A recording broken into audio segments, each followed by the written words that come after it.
Our next presenter is Reverend Koshin Paley Ellison.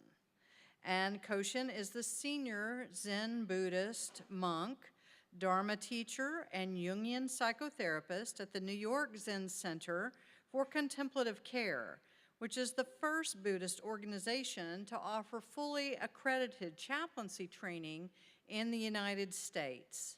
Please welcome Reverend Koshin Paley Ellison. Well, you can come on up.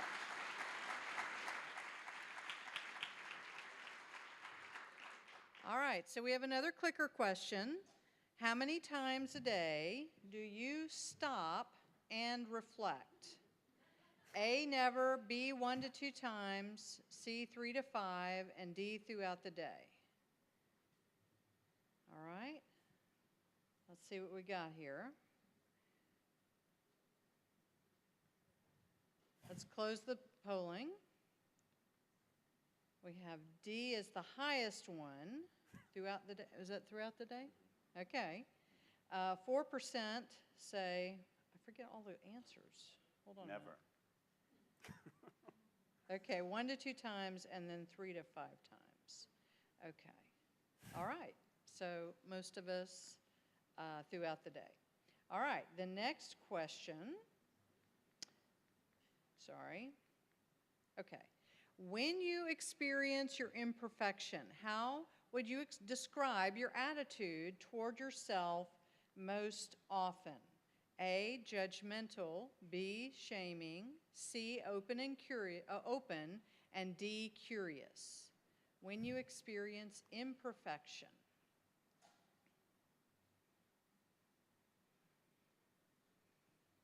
Close in 5, 4, 3, 2, 1. All right. Judgmental, most of us. Shaming, 20% shaming, 20% open, and 24% curious. Okay. And somebody chose E, which is there is no question. I feel like I'm on Saturday Night Live with you guys, you know?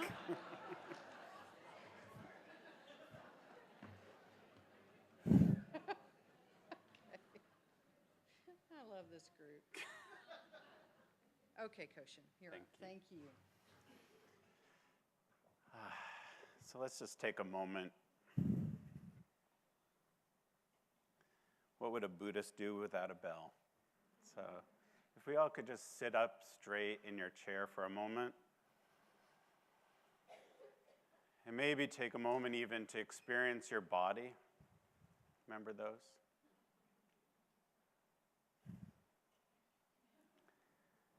And we'll just sit for just a moment. I'm going to ring a bell just to bring us here.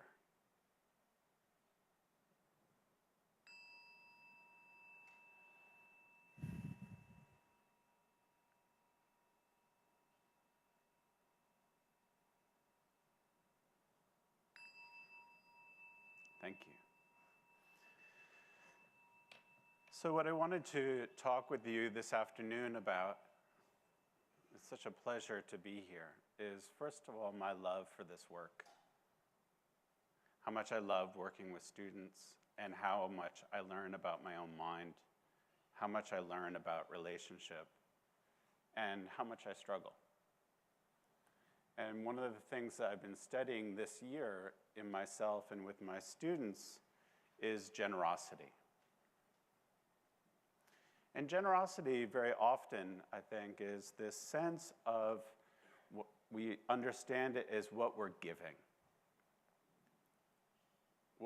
out. How generous are you? And what I want to speak about today is how generous are we with ourselves, with our own minds, and how generous are we in sharing our vulnerability and our deep sense of reflection with ourself, with our students, with our patients, with our neighbors, and with our husbands and wives and partners. And how rare it is to me when I actually am walking down the street and realize that I'm walking down the street. I mean, how many of us are actually in this room at this time? It's so rare. And this gift that we can do, which is just being generous enough to bring our full attention to where we are and to appreciate the struggle, that it's not easy. A wonderful teacher named Shunryu Suzuki, when he was sitting with his students who were practicing being there, he said, you know, you're already perfect and complete. It's all done. You're perfect and complete just as you are, and you could use a little work. So what is this work? What is the work comes from this question that we explored a few minutes ago. To me, it's the work of actually being aware of how we are with our own minds, how we are with our own hearts, and whether we're actually willing to wrestle with it in ourselves in the moment, whether we're actually going to be kind enough to ourselves to really look at how we're being triggered and not to act out of the trigger and use the power of our relationship with our students and colleagues. But how do we actually even notice those feelings? To me, it's not unusual to have very aggressive feelings, sorrowful feelings, joyful feelings, the whole range.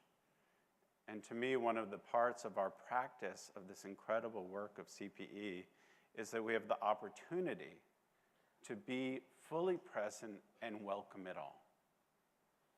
One of the precepts of the work that I do with my students is this precept of generosity, of welcoming everything and pushing away nothing.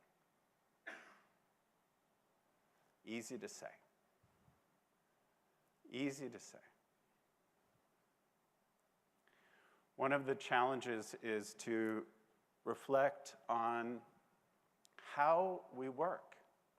And so one of the ways that I do that is I look to stories from my tradition. And there's a wonderful story that I love very much. It was a story of a young emperor when he was just a little boy. And he was playing and making mud pies. And this little boy was, very delighted and satisfied with himself and his mud pies. And the Buddha, the historical Buddha, whether he was a real person or not, is actually not so important. But as the story goes, it was a person who was very awake, very alive and generous with themselves, so that they were actually there when they were walking down the street. And people were making offerings to the Buddha in his bowl. He had an offering bowl where people were offering food, all this wonderful food, right? Here's this, here's that, chocolate maybe, right? Dark chocolate if he's healthy, right? And this boy was so moved by what he saw that he got so excited, and he's like, well, I can offer something too. And he put his big mud pie in the bowl with such delight. Right? And the Buddha, on top of all of his beautiful food, has this mud pie. And the Buddha just said to him, how wonderful your generous spirit. And that's in some ways the story. How rare it is for me to actually feel that in the moment. When someone is offering me something out of their generosity of just them expressing themselves and putting their mud on top of my delicious meal. How many of us could just in the moment just say, how wonderful that you're just sharing yourself.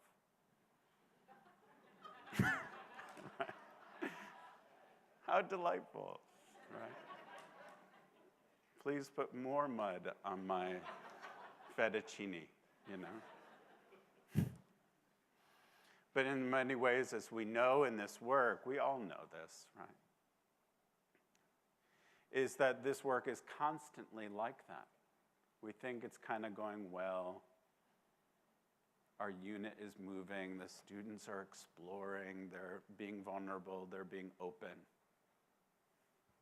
And then some student comes in and is like, I hate this shit. I'm not doing it. You know, how many of us in that moment are like, how wonderful? Usually we're like, oh God, now I have to deal with this, you know. But how do we use that moment to go back to that we're perfect and complete, lacking nothing, and we could use a little work? To me, this is the beauty of the practice. So in that moment exactly, we can come back, allow ourselves to be present to our discomfort, maybe our rage and annoyance, and other colorful, wonderful animals inside of us. And allow it to be more about who we are. There's a wonderful story that they say that there's many, many kinds of awakening. Angry Buddhas, happy Buddhas, sorrowful Buddhas, rageful Buddhas. And how do we each allow and be generous enough to allow ourselves to experience more and more of ourselves so that we can be more awake and actually be more kind to all those creatures in ourselves and really help to nurture that spacious quality in our students. The wonderful poet